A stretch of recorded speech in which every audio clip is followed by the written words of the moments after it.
This is the Power Producers Podcast, where we are refining and redefining the sales game. Rule number one is you have to believe in yourself. You're the only one who doesn't think you belong in this appointment. The prospect has already validated your existence by scheduling time with you. Get it through your head you belong here, go in there, crush it, and close the deal. A place where sales professionals can come to learn from other sales professionals and thought leaders that have mastered their craft. The difference between a good salesperson and a best-in-class salesperson is only 2 minutes. By spending an extra 2 minutes on what you might think is a mundane task in the sales game, you separate yourselves from the pack, you grow your book of business, you close more deals, and you retain your accounts. As well as their peers who are still striving for perfection to achieve their why. I have a wife and 4 kids. Failure is not an option. Real sales professionals, real stories, real results. Are you ready to feel the power? What's up, everybody? Welcome to the Power Producers Podcast, where we are refining and redefining the sales game. And poor Kyle, man, he had that second baby, and he just can't run the table and do 4 in a row anymore. So he had to cut out a little early. I'm going to fly solo, but that's okay. We got plenty of good stuff we can talk about with our guest, Mr. Joe Ardeeser from Smart Pricing Table. But I got to tell you, we are going to talk about something I think every single producer agent out there deals with, and that's proposals. How do you make your proposals more recognizable? How do you make them more dynamic? How do you close more business as a result of that? And you've heard us talk about the tools and tricks that we use here at Florida Risk Partners and inside a Killing Commercial with video proposals and other things. However, I have a feeling we're going to go to a completely different level with Joe. So Joe's got background. He had a web development firm for 12 years and then now is involved in Smart Pricing Table and talked about proposals and how he makes those. I don't know if he said sexy or not, but I'm going to say that. And get people to pay attention to him, man. So before we get cranked up into the meat of this, why don't you just sort of give everybody your background, Joe, and how you got to where you're at, and then we're going to have a conversation around differentiating ourselves at the point of sale through the effective use of proposals. Let's do it. And hey, thanks for having me, David. My pleasure. A little bit of background. I ran a web design agency for about 12 years. My biggest client was Bluetooth.com. We did a new website for them. And I actually, I love being on sales related podcasts because I grew up in sales. I probably about 10 years ago, if you would have said, Joe, what is the difference between sales and marketing? I would have struggled. And it's such an insane question now. Like, what? Of course, but anyhow, I grew up with my agency, learned so much about business, eventually sold it to a key employee. But we had to write a lot of proposals. And I was using some big box supplier software and unhappy with it. And so we decided to create our own in-house solution. We're going to start small, but it did so well, just killed it with the software that about 4 years later, I decided to take it to the market, and it's Smart Pricing Table. That's what I do full time today, and just love writing or love talking about proposals and how to do it well, because a lot of people hate it. So what did you see that made you realize there was a need for your product in the marketplace? Yeah, well, the big thing that I struggled with was just one feature. It was the scope of work table, or the pricing table that was included in this big box supplier software. And I wanted to be able to, instead of like recreate the wheel all the time, I wanted to be able to modularize our offering. So the different things that we sold, and assemble things quickly. I'm really big into efficiency. I'm a software developer by trade. And I just couldn't do that with the software. It would take, a minute to load a proposal. The pricing table just got out of control. And I was stumbling onto this concept. So the concept is productizing. If you productize your offering, There's all these amazing benefits that happen, which I'm sure we'll talk about plenty of them. But that was the main thing. I wanted a solid catalog, and it didn't give me what I needed. So talk about that a little bit. When you talk about productizing your offering, what does that even mean? Yeah, so instead of just grabbing an old proposal, a lot of folks they'll grab an old proposal, they'll copy and paste it, tweak it, adjust it, whatever. The idea is to stop and slow down and start thinking of your offering, what you offer to the market in a modular way, and define each of them. Okay, so I'll give you an example since I'm from the web marketing world. Imagine that you sell to your customers social media management. Now, David, I can say, David, I'll manage your Facebook page for $1,000 a month, and I'll do new posts and all that kind of stuff. I could just simply say that. Okay, that's a real basic way to do it. Productizing would be thinking through that particular offering and giving it flesh, like really creating a robust, reusable thing. So, for instance, this might look like. If I were looking at this line item, I might say manage Facebook page and produce 5 to 6 posts per month. Okay, then I would have a bulleted list, and I'd be specific about what's included. Then I might put maybe some limitations, and then I'd put some additional upsells. Maybe I might allow you, David, to kind of add some additional monthly posts, or maybe you want me to engage with your comments, right? Because you need help. You're coming to me, so I have an upsell that allows you. I can engage up to 50 comments per month, that kind of thing. Okay, so the idea is stop, slow down for a moment, and figure out what do we actually sell, define it in a comprehensive way, so that I can save it in a catalog and use it over and over and over. And again, so many wonderful surprises when you do that.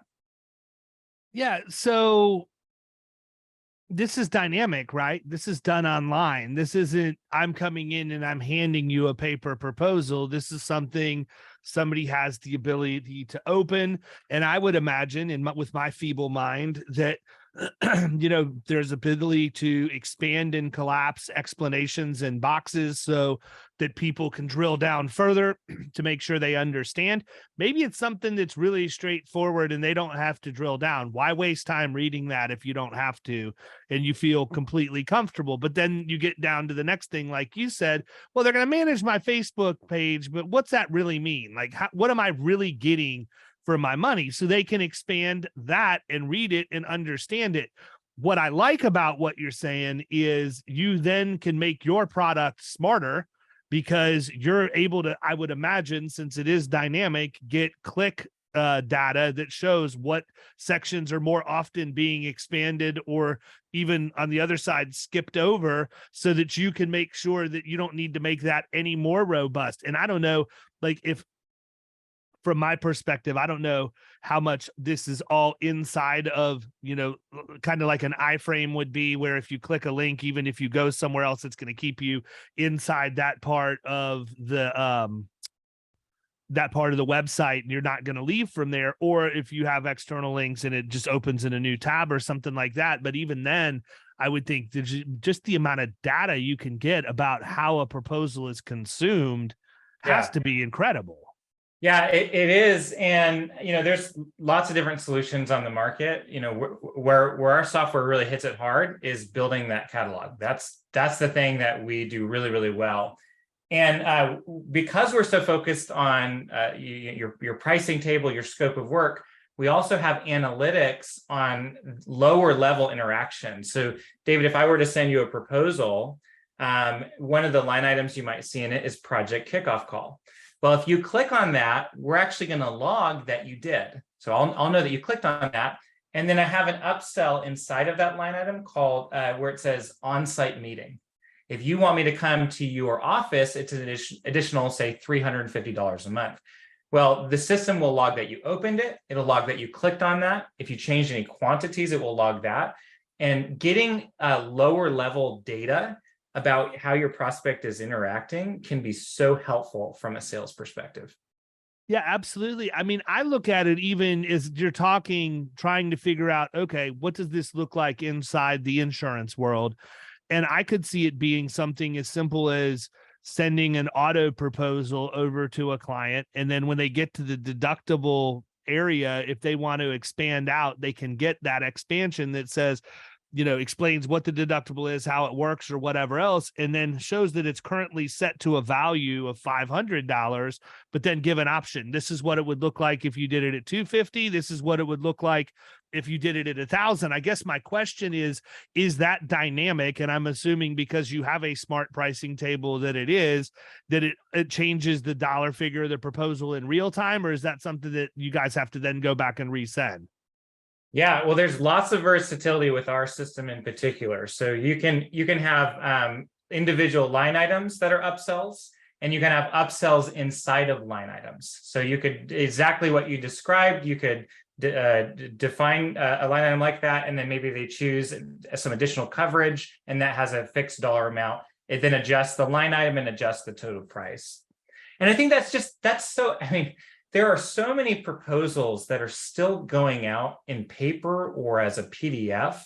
I mean, to have an interactive, and I'll say sexy, David, sexy looking proposal can really make a huge difference when you're a client, your prospect is bringing up 3, and yours is just interactive and so much more helpful.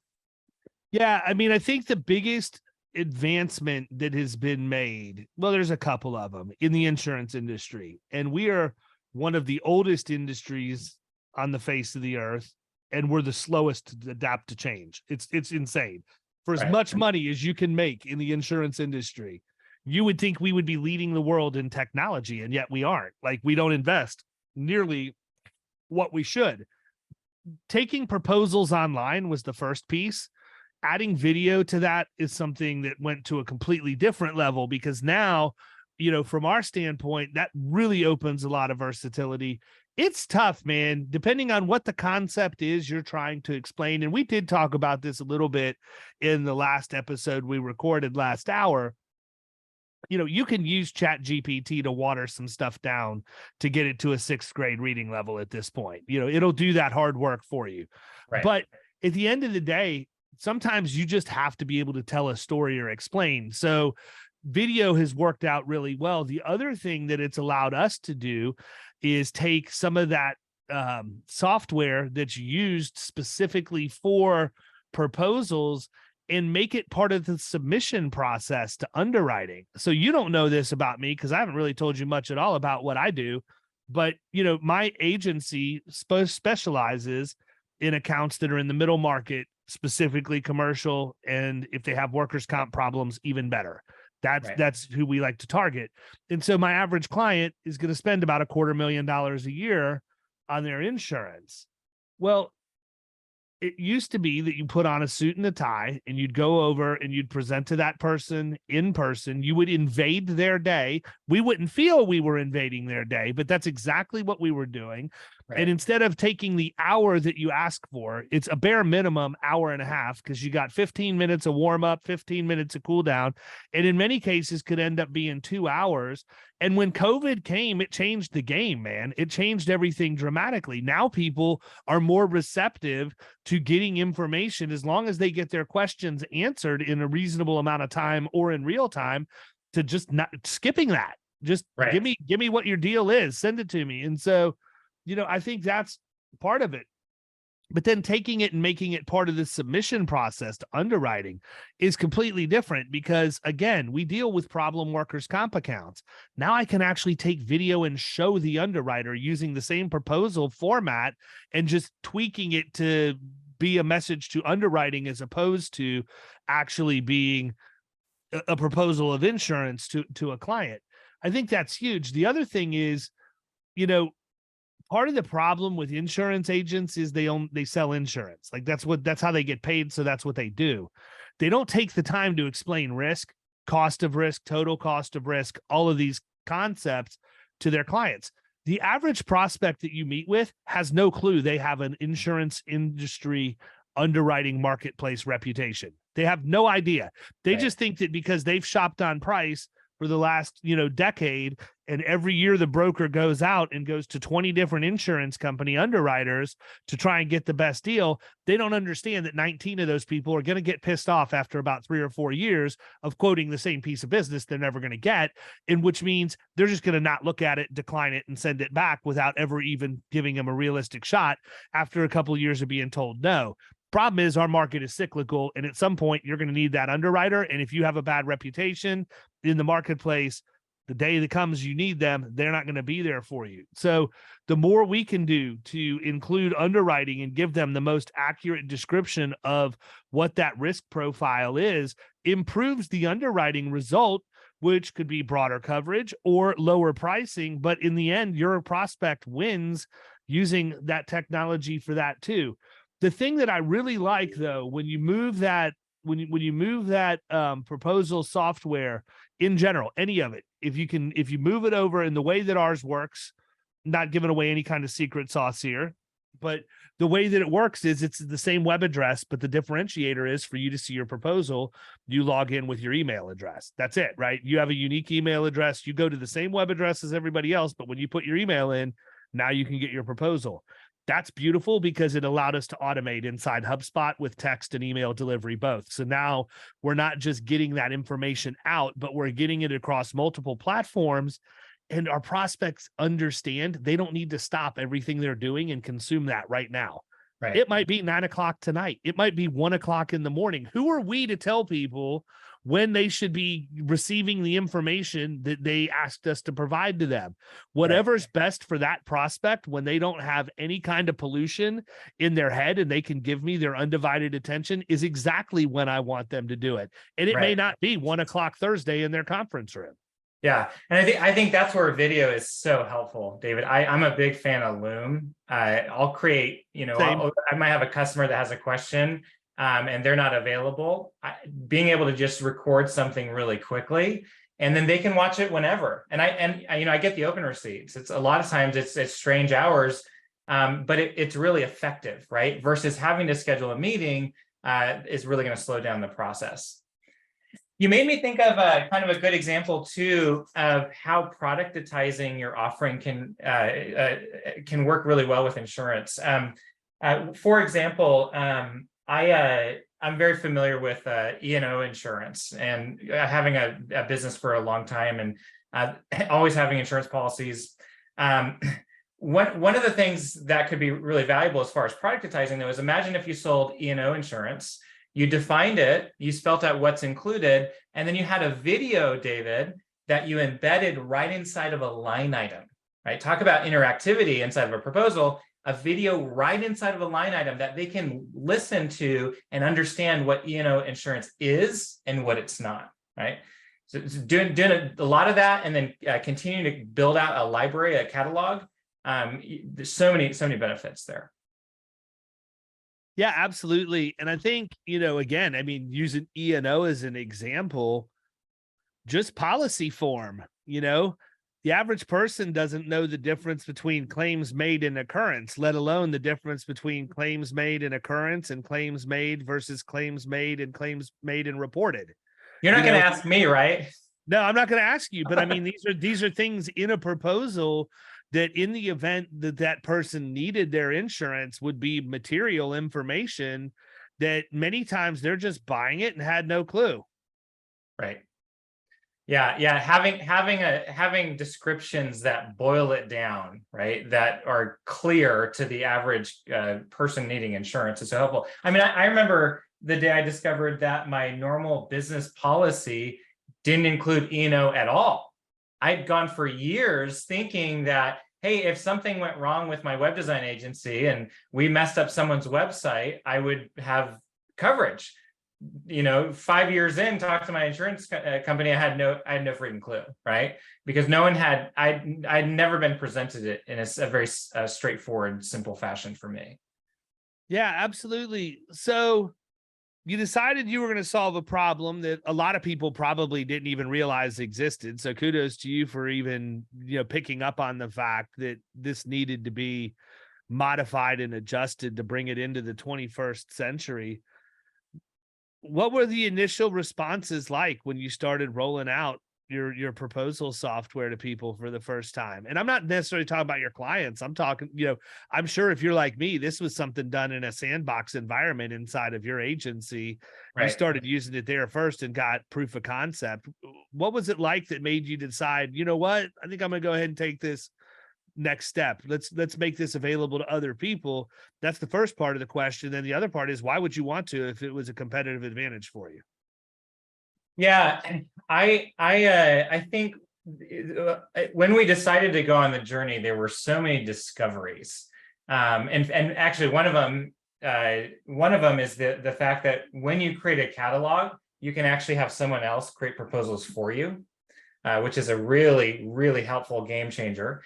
But as far as like some of the discoveries we found with customer impressions and that kind of stuff, one was customers. We found that customers loved control. When we gave them a degree of optionality, it felt like they were involved in the architecting of the project or the scope or whatever we were offering, right? They could turn things off, they could turn things on, they could have a running total of their price. And we heard from customers over and over that it was a completely different format than the static proposals they would often get. Another one was back and forth.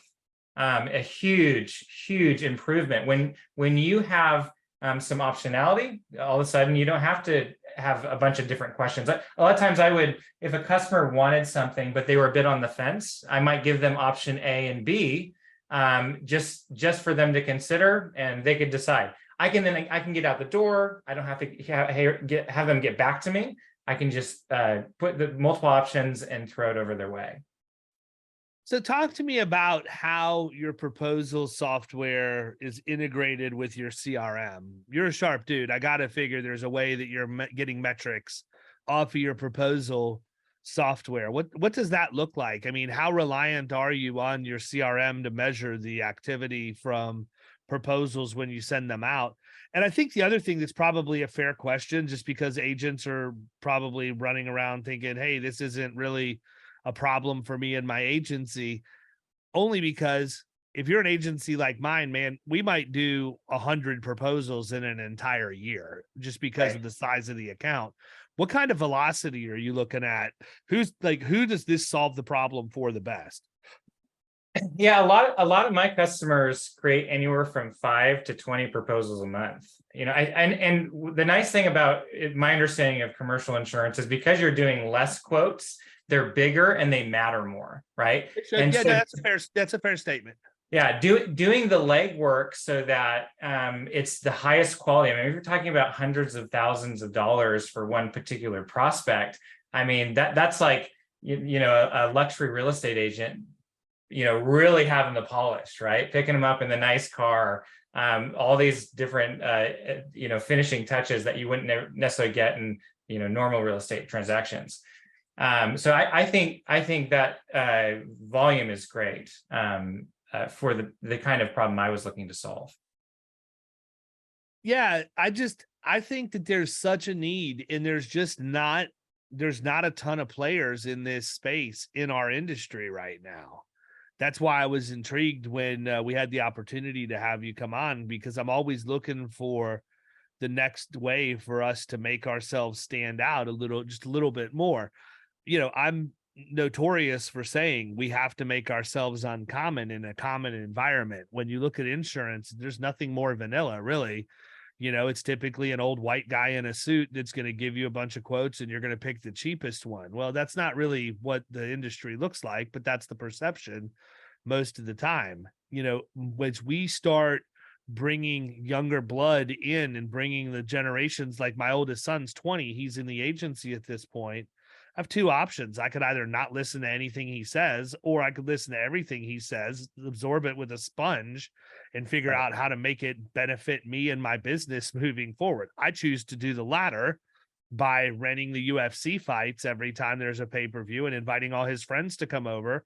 And then I just sit and watch the fights with him and listen to them talk. And that tells me everything I need to know about how his generation thinks. And I'll tell you, my generation has been sleeping on them because they're far more intelligent than what I think we give them credit for. But, you know, it's always interesting to see, because there is a part of this industry that needs to remain old school. It just has to, because of how you approach the business, how you document certain things, Right. and all of that. That's why agency management systems still, as much as I love, you know, the people at Hawksoft who provide our agency management system, those AMSs are just never going to have a user interface that's as slick as what a Salesforce or a HubSpot, for that matter, is. It's just not there. Right. So, you know, I do think it's interesting that there's such a need there. Man, I mean, I just think sky's the limit for you in this industry. I understand that you typically working with digital marketing agencies or SaaS companies or whatever, but you're talking about an industry that's heavily reliant on proposals, heavily. Right. Right. And we're the hardest market we've ever been in. You know, this is the hardest market I have ever seen as an insurance agent. I got to have something to make me stand out and answer people's questions, because we're at a point right now where we may go to deliver a renewal. And when that renewal comes in, it's a 40, 50, I've seen 100 and 200% increases over last year, just because of how wonky the insurance marketplace is right now. Right. So if I had a way to explain away all of those things and get my recommendations out in an articulate manner, like, that's saving me a ton of time. I understand that the first time you have to build a proposal like this, it's going to take you time. And I would imagine also with the modular approach to it, that you're literally, you know, if it's a question about property insurance, that Right. same question's probably going to come up again and again. Right. So there's shortcuts. You're not going to go back and have to retype that answer Right. every single time. Yep. I give my team the advice, we need to slow down to speed up, because Right. that's really what happens. And that sounds to me a lot like what you discovered. You basically said the same thing, but in different words. So maybe talk about that just for a little bit. Yeah, I love the idea of building momentum. So each time you're creating a proposal, you're asking new questions. A lot of questions you've already answered, but you're asking some new questions, and you're always building your system. And you'll have a new prospect with a different scenario and different ideas that you didn't have to deal with before. Well, take a moment, slow down to speed up, right? Slow down and create a new line item or some new content that makes it clear what that offering is. Update your templates, update your catalog, and then the next time you don't have to deal with that in the same depth, right? It can be a lot more straightforward. I got to a point where, you know, we were creating $30,000, $40,000, $50,000 proposals in generally 30, 40 minutes, about a minute per grand, right? And it was just the more time that we continued to invest in our system, the quicker the process went. So results, talk a little bit about the results you saw in your firm. You did this for your digital agency first. What did that look like when you moved this direction? Yeah, well, first it allowed me to have a full-time sales guy. That was a really big deal. I think a lot of CEOs, a lot of business owners, they get nervous about hiring someone to do sales and do proposals because they're afraid that there's a lot on the line, right?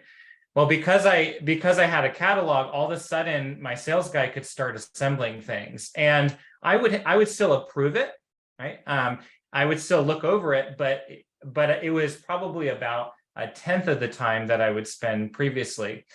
And it went so well, David, that after a couple years of doing this way, I actually grew weary of approving things, and I hardly even checked.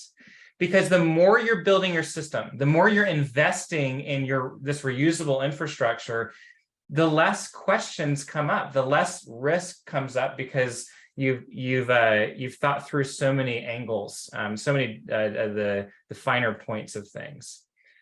I also found our customers absolutely loved interactivity.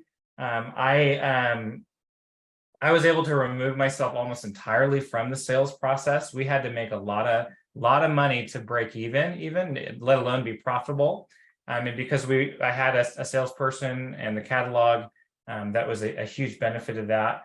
And we actually grew to be one of the highest rated agencies on Clutch.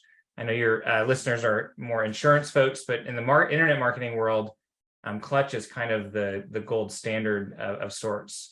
And I think so much of our reputation came from client expectation management and writing solid proposals. Yeah, I think it's interesting because so much of what we do focuses on coverage. And this is what this line item, this line of coverage does in the event that you have an issue. But I don't think a lot of agencies do a very good job of outlining what can be expected of them in the process, right? Right. So, and again, I'm using agency, but I'm talking about insurance agencies. My thing is this. I've never believed in stewardship reports. They're handed out, in the middle market all the time as the incumbent agent gets ready to move toward renewal. And the vibe that I get from a stewardship report is, here's a document with several pages that's going to give you all the reasons why I think you should hire me again next year. I'm telling you in arrears everything that I've done for you to justify my opportunity to represent you again next year. Our agency does that completely backwards. Like almost everything else we do, we flip the industry on its head. Instead of us doing that, we do a baseline risk assessment first that identifies all of the potential areas of risk, insurance or otherwise, inside of an operation.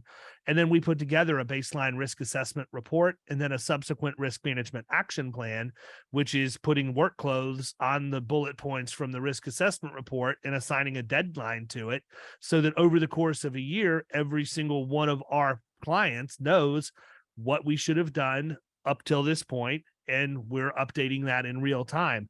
I see that as being extremely powerful in the proposal phase. If an agent says, right, here's all the things that the insurance does, but let's talk about what we're going to do to audit your experience modification factor for your workers' comp, what we're going to do to make sure that your limits are the correct limits based on the growth that you've had thus far. We want to review your return to work program for legal compliance in your state. All of these things, put a date to it so that you can sign off on it when it's done.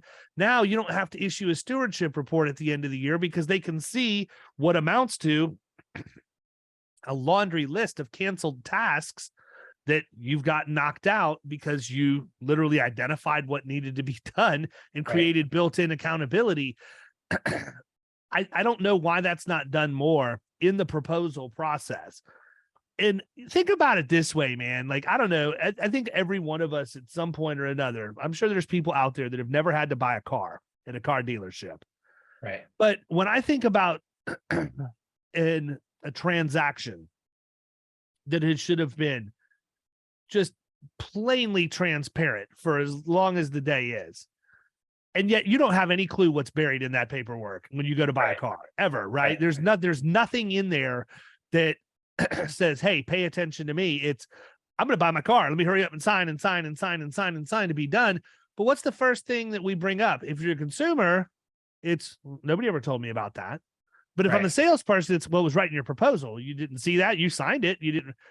We got to get away from this whole using the proposal as a weapon to prove that we told somebody something when we didn't, like, do a really good job of explaining it, and start leaning into that and just make that as thorough as possible. And here's, for the agents out there that are listening to what I'm saying, this is what I want you to think about. If you write a $250,000 account and it's 10% commission for your agency, $25,000 in revenue, you willing to spend 30, 45 minutes, an hour writing a proposal, knowing you're interviewing for a job that's going to pay you $25,000 this year for about 20 hours worth of work, maybe? Like, how much more time would you be willing to invest when you look at it through that lens? Instead, we just try and get the quotes out and put into our proposal template and shoot it over as quick as we can, because ultimately we don't think people put any emphasis on the proposal, when in reality it's because we don't have anything for them to put emphasis on, because it's nothing but price. Yeah. I had an insurance agent once tell me, he said, particularly looking at our tool, he said, there's some legwork to be done to get a attractive, a comprehensive proposal. And over time it goes faster and it's easy, right? But initially there's some effort. But if it increases my odds, he said something like even by 5%, there's no freaking question here, right? Even 2-3%, the amount of return I can get from that was huge. And so I business is all about getting all the different disciplines in order. I like to think of business as kind of like being in a cavern. And when you start in business, it's this dark cavern. As you walk around, as you grow as a business owner, you're exploring, you're shining the light on the different rooms and the different details of the cavern. And proposal writing is often just one of those rooms that is not explored. You haven't thought critically about it, and so you're missing this low-hanging fruit of a great proposal. Can really make a big difference. Yeah, absolutely. I couldn't agree more. And I mean, you dealt with software as a service. I assume that you've got clients that are in SaaS, and it seems like when you go on LinkedIn and some of the other places, a lot of the sales gurus that you see out there come from that world, where it seems like it's cutthroat, man. Like, I'm so glad that I do what I do, and it's something that people that they have to have, not something that makes their life easier they want, because it makes it a little bit easier on the sales process side. But it just seems like those guys are constantly just facing a lot of the same issues we are, in terms of just issuing proposal after proposal after proposal, which is the same as quote after quote after quote, when in reality, your proposals, if you're paying attention to the analytics that you can gain from a dynamic proposal that's web-based, you should be refining your ideal prospect based off of how you see people interacting with that proposal. Like, It helps you with top of funnel too. And I think that's the other thing, man. A lot of times as salespeople, we get so caught up in the fact we got the deal closed and we want to celebrate that we don't take the time to learn from it. And that's why I'm such a huge advocate of reflecting on the things that have made you successful in the past. If you think about it like a baseball player, anybody can get in a hitting slump at any given time. And you could even go to a hitting coach and they can adjust your swing and say, you need to do this, you need to do that. But what really makes the biggest difference is when you go back and you start watching tape and you look at how your batting stance was. You look at where your timing was. What was your grip on the bat? Was my lead foot open or closed, or was it neutral? All of those things. And then watching that tape and then trying to replicate that to bring you back to the same results. I think that we have so much intel that comes into our business just naturally through opportunities, whether won or lost. We need to set aside time to review that stuff and say, okay, hey, why did I win? When we work with someone here at my agency, they hire us by signing a letter of engagement. I don't just go to the insurance marketplace to quote business for people. That's what insurance salespeople do. And it's a horribly short-sighted way for somebody to buy their insurance that way, because now you might have 5 or 6 agents competing on your business. None of them have ever asked you any real questions of substance other than fill this application out and let me get some information. And now they're going to represent what in most cases is someone's largest asset in the marketplace, with the hopes that if something happens, it's going to be covered. When in reality, if they didn't, if they focused on closing, if they focused on being thorough, if they focused on educating, they could go in and work with a third of those prospects, close a much higher percentage, and ultimately make more money. That's the whole thought process behind slow down to speed up. People get activity confused with efficiency and productivity. They're not the same thing. You can do all kinds of crap to waste your time in business, man. It's just the way that it is. But unless you're actually generating revenue from those activities, and not just revenue, but profitable revenue. Like, I could write, just because somebody wants to buy insurance from me doesn't mean I have to sell it to them. They may not be the right client for me. I'm not ever going to be the right person for a 3-employee silk flower shop in a strip mall. That's just not what my skill set is. It's not what my insurance markets are set up for. Nothing that I do says this is an ideal prospect for me. So what am I going to do? I'm not going to call on them intentionally. Right. I'm not going to prospect. And if they were to reach out, I'm going to make sure that I have good referral sources for people who do represent the right companies, who do write smaller business and have that skill set that can make sure that they're taken care of. Maybe at some point they're going to get me in front of one of their distributors or manufacturers, and that would be somebody that would be my client. But I think too many times salespeople just have so much pressure on them to produce.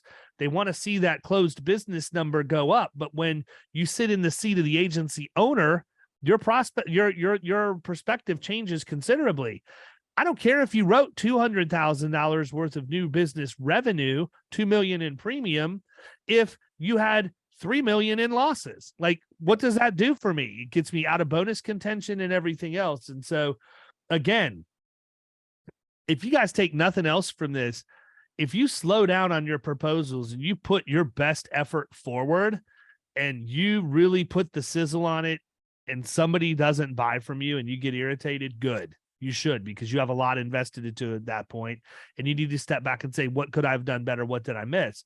But if you're just going to slap it up, then you're not operating any differently than Progressive or Geico or some of these others, where you're essentially calling a call center and having somebody sell you whatever you can afford. Right. Yeah. Yeah. I have a free guide on our website at smartpricingtable.com. And it's called the Profitable Proposal Blueprint. And my last tip, so I've got 5 kind of secret tips in there. My last one is continuous improvement. I love this idea. Business is painful at times. It's hard. And the longer you go, the easier it should get, because you figure out what you're doing. But I like to tell my customers and folks that I talk to, take that pain and turn it around and codify that in your proposal process. When something goes wrong, that's your reminder. Something what maybe wasn't well or set up correctly in the proposal process. They misunderstood because I wrote it this kind of way. I described it in a way that wasn't helpful. Take those and then codify those learnings in your system so that you don't keep making the same mistakes. I love another thing, David. I love. I don't know if you've heard of the E-Myth. It's classic book. E-Myth and E-Myth Revisited both. Yeah. I love that book. He talks about so many people, like, kind of the idea is maybe I'm an electrician and my boss is a jerk, and so I quit my job and I say my boss makes a lot of money. I'm going to go do my own electrical company, and you get into it. And you find more and more, you're not actually doing the electrical work. You're buried in paperwork. You're buried in people's problems, and you hate it. And what no one told you is you didn't actually need to start your own company. You just needed to find a better boss, right? Yeah. Because being an entrepreneur, being a business owner is in a way kind of letting go of your trade a bit so that you can fall in love with building a business. Building business systems. If you do that, if you slow down and focus, that'll pay dividends in all sorts of different areas. Yeah, but some people just want to be the electrician, and that's okay too, man. Yeah. Right? Like, there's nothing wrong with that. Right. It's like some people never, like, I look at this and I own an agency. I think about this all the time, though. Would I be happier if all I had to do was show up, produce, and call it a day? Would I have to worry about my phone ringing on vacation or at 9:00 at night or 5:30 in the morning or whatever else? No, I wouldn't, because I would literally be like I was when I worked in retail. When I clock out at the end of the day, my problems stay behind. Now, granted, probably not, because I'm a little more hands-on than that. But in all reality, there's nothing wrong with just wanting to be an employee. Yeah. A lot of people are perfectly cut out to do that. And again, you used electrician as an example, but electrician, plumber, HVAC, you make pretty good money as an employee doing that stuff at this point, because not enough people are going to school to know how to do it. And we're going to be facing a crisis as a country here if we can't backfill the trades here before much longer. Right. Yeah. Yeah. I think that the key there, the point is if you do have a business, you've got to realize that these systems are crucial, right? Otherwise, business is not enjoyable. The more you invest in things, the more you slow down, the more you're paving a brighter future or a smoother ride. Yeah, 100%. The other thing you had mentioned before we jumped on here, and I want to wrap up with this, is that people can get a demo of your dynamic software. Tell them where they can find that, please. Yeah, I'm at smartpricingtable.com. Again, I have a free guide, the Profitable Proposal Blueprint. But I also love doing demos and talking about a lot of the concepts that we've talked about on this podcast. So even if it's tire kicking, push that green button, and I'd love to connect with you. Awesome. Sounds good. Well, listen, man, I really appreciate your time today. Unless there's something else you think we need to table, I'm ready to put a wrap on this one. I think we gave them plenty to think about. Yeah, it's been great spending time with you, David. Thanks for having me. You too. Absolutely. And we'll get this thing out soon, and you will know as quick as it hits. I promise you. Everybody else, we'll catch you next time. See ya.